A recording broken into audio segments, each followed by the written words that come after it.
पुन्हा एकदा तुम्हा सर्वांचे आमच्या या YouTube चॅनलमध्ये स्वागत आहे आणि आज आपण बघणार आहोत पास्ट परफेक्ट कंटिन्युअस टेन्स मध्ये निगेटिव्ह फॉर्म म्हणजे निगेटिव्ह वाक्य बघणार आहोत।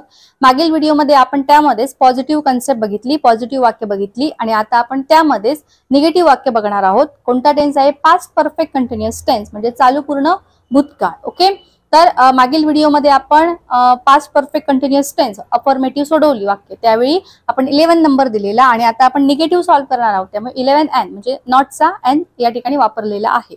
आता ही वाक्य ओळखण्यासाठी मी तुम्हाला सांगितलेलं आहे, तर भूतकाळामध्ये एका विशिष्ट कालावधीपासून ती क्रिया सुरू होती, त्यावेळी ते वाक्य पास्ट परफेक्ट कंटिन्युअस टेन्स मध्ये जातं। काय? भूतकाळामध्ये एका विशिष्ट कालावधीपासून ती क्रिया सुरू होती। तर आता ह्या वाक्यामध्ये ही वाक्य ओळखायची कशी? पॉझिटिव्ह आपण कशी ओळखली बघा, तर वाक्याच्या शेवटी क्रियापदाला त आलेला होता, त आलेले होते, त आलेलो होतो यांचा वापर केला जातो। ओके, त आलेला होता हे कॉमन आपण ठेवलेलं म्हणजे काय? ती 10 वर्षापासून पैसे पाठवत आलेली होती, तो 2 वर्षापासून विचार करत आलेला होता, आम्ही कालपासून अभ्यास करत आलेलो होतो। मग या ठिकाणी हीच वाक्य आहे ती आपल्याला निगेटिव्ह करायची आहेत। मग निगेटिव्ह कशी करायची बघा, ती गेल्या वर्षीपासून अभ्यास करत आलेली नव्हती किंवा तो 10 वर्षापासून पैसे पाठवत आलेला नव्हता, ती 2 दिवसापासून टीव्ही बघत आलेली नव्हती। म्हणजे काय? वाक्याच्या शेवटी बघा व्हर्बला क्रियापदाला त आलेला नव्हता यांचा वापर केलेला आहे। या ठिकाणी पण मी तुम्हाला लिहून दिलेला आहे व्हर्ब काय या ठिकाणी बघा, पाठवत। ओके, पाठवणे हे व्हर्ब आहे, मग त आलेला नव्हता। त्यानंतर पुढे बघा या ठिकाणी विचार करणे हे व्हर्ब आहे, मग त आलेली नव्हती। म्हणजे सब्जेक्ट नुसार कर्त्यानुसार काय होतं? व्हर्ब चेंज होतं। ओके, तर पुढे बघा त आलेली नव्हती म्हणजे सब्जेक्ट नुसार कर्त्यानुसार व्हर्ब चेंज होतं। पण तुम्ही कॉमन काय ठेवा बघा, त आलेला नव्हता निगेटिव्ह फॉर्म मध्ये, past perfect continuous tense negative form मध्ये आपण त आलेला नव्हता, त आलेली नव्हती, त आलेले नव्हते, त आलेलो नव्हतो यांचा वापर केला जातो। आता तुम्हाला ही वाक्य सॉल्व्ह करायची आहेत, मग सॉल्व्ह मी करून दिलेली आहेत, मग मी तुम्हाला आता एक्सप्लेन करते ती कशी सॉल्व्ह केलेली आहे किंवा कशी सॉल्व्ह करायची आहेत आपल्याला। त्या ठिकाणी फॉर्म्युला बघा, पहिले सब्जेक्ट म्हणजे कर्ता, त्यानंतर हॅड नॉट। ओके, हॅड नंतर नॉट वापरायचं, तुम्ही कॉन्ट्रॅक्शन हॅडंट वापरला तरी पण चालतं। नंतर बीन, नंतर वर्बच्या फर्स्ट फॉर्मला आयएनजी, क्रियापदाच्या फर्स्ट फॉर्मला आयएनजी, त्यानंतर ऑब्जेक्ट यूज करायचा आहे आणि त्यानंतर सिन्स किंवा फॉर। तर सिन्स आणि फॉरचा वापर कुठे करायचा हे मागील व्हिडिओमध्ये तुम्हाला सांगितलेलं आहे। सिन्सचा वापर कुठे करायचा? पॉइंट ऑफ टाइम म्हणजे निश्चित टाइम असेल त्यावेळी सिन्सचा वापर केला जातो आणि फॉरचा वापर कुठे केला जातो? तर अनिश्चित टाइम असेल त्यावेळी फॉरचा वापर केला जातो। तर आपण वाक्य बघूया बघा, तो 10 वर्षापासून पैसे पाठवत आलेला नव्हता। काय? व्हर्ब काय बघा, पाठवत आलेला नव्हता। मग पहिले सब्जेक्ट तो म्हणजे ही, नंतर हॅड। ओके, सब्जेक्ट नंतर हॅड वापरायचं, नंतर फॉर्म्युल्यात बघा नॉट आहे, निगेटिव्ह आहे म्हणून नॉट, मग ही हॅड नॉट किंवा कॉन्ट्रॅक्शन तुम्ही हॅडंट यूज करू शकता। नंतर बीन वापरलेला आहे, नंतर वर्बच्या फर्स्ट फॉर्मला आयएनजी। वर्ब काय बघा, पाठवणे हे वर्ब आहे, पाठवणे म्हणजे सेंड, मग त्याला आयएनजी, मग सेंडिंग। ओके, सेंडला आयएनजी, सेंडिंग। मनी, ऑब्जेक्ट काय राहिलं बघा, मनी, पैसे म्हणजे मनी, आणि 10 वर्षापासून हे काय अनिश्चित आहे, 10 वर्षापासून म्हणजे त्याला पिरियड ऑफ टाइम आहे म्हणून त्याला काय वापरलेलं आहे? For 10 years. ओके, 10 वर्षापासून म्हणजे काय वापरलेलं आहे? For 10 years. सिन्स येणार नाही, सिन्स निश्चित वेळ असेल, like since morning, since yesterday, since Diwali festival, since summer season. Okay, since Monday, अशा वेळी काय तर सिन्सचा वापर केला जातो। अनिश्चित असेल त्यावेळी फॉरचा वापर केला जातो। ती पुढे बघा, ती कालपासून त्याविषयी विचार करत आलेली नव्हती। या ठिकाणी बघा विचार करणे व्हर्ब आहे, त आलेली नव्हती। मग पहिले सब्जेक्ट ती म्हणजे शी वापरलं, नंतर हॅड, फॉर्म्युल्यामध्ये हॅड वापरलं, नंतर नॉट। आता हॅड नॉटचं या ठिकाणी कॉन्ट्रॅक्शन हॅडंट वापरलेलं आहे। ओके, हॅड नॉट यूज करू शकता किंवा हॅडंट यूज करू शकता, कॉन्ट्रॅक्शन दोन्ही प्रकारे यूज करू शकता।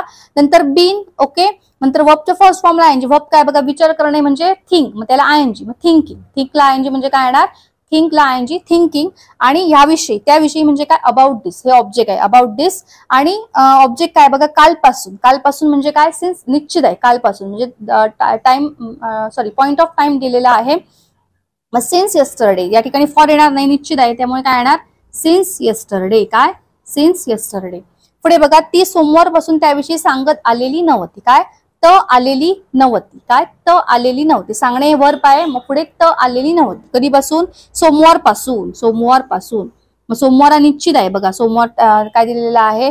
डे दिलेला आहे, पर्टिक्युलर एक डेट दिलेला आहे। पहिले सब्जेक्ट शी, नंतर फॉर्म्युला हॅड। ओके, नंतर नॉट, मग हॅड नॉटचं कॉन्ट्रॅक्शन तुम्ही हॅडंटही लिहू शकता। शी हॅड नॉट, नंतर बीन आहे तसं, नंतर वर्बच्या फर्स्ट फॉर्मला आयएनजी। वर्ब काय? सांगणे म्हणजे टेल, मग त्याला आयएनजी, टेलिंग। आणि ऑब्जेक्ट त्याविषयी म्हणजे अबाउट दिस, आणि सिन्स मंडे, मंडे सोमवार म्हणजे सोमवारपासून हे काय आहे? पर्टिक्युलर टाइम बाय म्हणून सिन्स मंडे. पुढे बघा, आम्ही ते 2021 पासून काम करत आलेलो नव्हतो. काय तर आलेला काम करणे वर्ब आहे, मग तर आलेलो नव्हतो. पहिले सब्जेक्ट आम्ही म्हणजे वी, नंतर हॅड नॉट.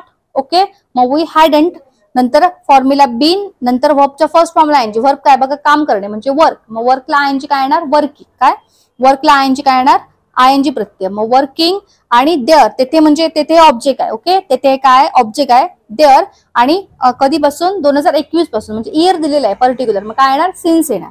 सिन्स 2021 या ठिकाणी दिलेलं आहे बघा, 2021 पासून म्हणजे काय, सिन्स 2021. पुढे बघा, ते शिरोड्यात 2 महिन्यापासून राहत आलेले नव्हते. काय तर आलेले नव्हते. पहिले सब्जेक्ट ते म्हणजे बघा राहणे वर्ब आहे, मग वर्ब पासून पुढे तर आलेले नव्हते. कधीपासून, 2 महिन्यापासून. म्हणजे 2 महिन्यापासून हे काय आहे, पिरियड ऑफ टाइम बाय, मग फॉर येणार.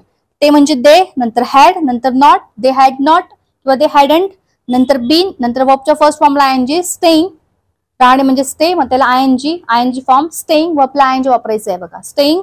आणि इन शिरोडा, शिरोड्यामध्ये म्हणजे इन शिरोडा आणि 2 महिन्यापासून, मग काय येणार, फॉर 2 मंथ्स. या ठिकाणी लिहून दिलेलं आहे फॉर 2 मंथ्स. ओके, तर अशा प्रकारे ही वाक्य काय केलेली आहे, आपण सॉल्व्ह केलेली आहे. फॉर्म्युला दिलेला आहे तुम्हाला, हॅड नॉट. ओके, किंवा हॅड नॉटचं कॉन्ट्रॅक्शन हॅडंट यूज करा. सिन्स आणि फॉर समजून सांगितलेलं आहे. आणि हा टेन्स कसा ओळखायचा आहे ते पण सांगितलेलं आहे. तर आलेली नव्हती, निगेटिव्ह फॉर्म. हा 5 परफेक्ट कंटिन्युअस टेन्स मध्ये आपण निगेटिव्ह वाक्य बघत आहोत. आपण एकदा जरा वाक्य वाचून घेऊया. तो 10 वर्षापासून पैसे पाठवत आलेला नव्हता. मग कसं येणार, तो म्हणजे ही हॅड नॉट किंवा he hadn't been sending money for 10 years. 10 years हे काय अनिश्चित आहे. त्यानंतर शी, ती कालपासून त्याविषयी विचार करत आलेली नव्हती. ती म्हणजे शी हॅडंट बीन थिंकिंग अबाउट दिस, कालपासून म्हणजे सिन्स यस्टरडे. ओके, काल. पुढे बघा, ती सोमवारपासून त्याविषयी सांगत आलेली नव्हती. कधीपासून, सोमवारपासून. म्हणजे सोमवार हे पर्टिक्युलर आहे. ओके, डे आहे, त्यामुळे सिन्स येणार. मग पहिलं सब्जेक्ट शी, नंतर हॅड नॉट किंवा हॅडंट, नंतर बीन, नंतर वर्बच्या फर्स्ट फॉर्मला आयएनजी. सांगणे हे वर्ब आहे, सांगणे म्हणजे टेल, मग त्याला आयएनजी. Telling about this since Monday, म्हणजे सोमवारपासून म्हणजे सिन्स मंडे. आम्ही तेथे 2021 पासून काम करत आलेलो नव्हतो. आम्ही म्हणजे वी, नंतर had not, we hadn't been working. वर्कच्या फर्स्ट म्हणजे काम करणे वर्क आहे, मग वर्कच्या फर्स्ट फॉर्मला ING. Working there since 2021. Since येणार कारण त्या ठिकाणी पर्टिक्युलर टाइम दिलेला आहे. ओके, पुढे बघा, ते शिरोड्यात 2 महिन्यापासून राहत आलेले नव्हते. पहिले सब्जेक्ट ते म्हणजे दे, नंतर हॅड नॉट किंवा hadn't been staying for 2 months. 2 महिन्यापासून, 2 महिना म्हणजे काय आहे, अनिश्चित वेळ आहे, मग काय येणार, 2 मंथ्स. ओके, आय होप तुम्हाला ही सर्व वाक्य समजली असतील. जरी समजली नसतील तरी तुम्ही तुमच्या शंका आहेत, क्युरीज आहेत, त्या कमेंट बॉक्समध्ये पाठवू शकता, जेणेकरून मी याच्यावर एक्स्ट्रा एक अजून व्हिडिओ घेऊ शकते. Okay, so thanks for watching this video.